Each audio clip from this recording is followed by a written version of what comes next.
কিভাবে শুঁয়োপোকা থেকে প্রজাপতি হলো দেখো তোমরা। আমাদের বাড়ির ছাদে বেগুন গাছের পাতায় দেখি, আমি আজকে সকালবেলা যখন ফুল গাছপালায় জল দিতে গেছি তখন দেখি যে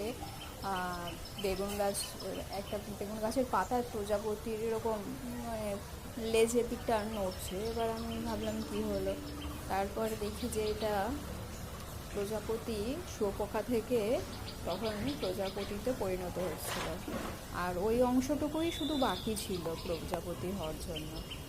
তো আমার আবার কলেজ যাওয়ার ছিল, তো বাকি অংশটুকু আমি আর ভিডিও করতে পারিনি। ভেবেছিলাম কলেজ যাওয়ার আগে একবার দেখে যাব, আর হয়নি। কিন্তু কলেজ থেকে ফিরে আসার পরে এসে দেখলাম তখন দেখি গাছে প্রজাপতিটা নেই। আর দেখো আমাদের ছাদের ওপরে কত ফুল হয়েছে, কত গাঁদা ফুল আরও আছে, নিচে প্রচুর আছে। সব সরস্বতী পুজোতে দেওয়া হবে, সামনে সরস্বতী পুজো 3 তারিখে।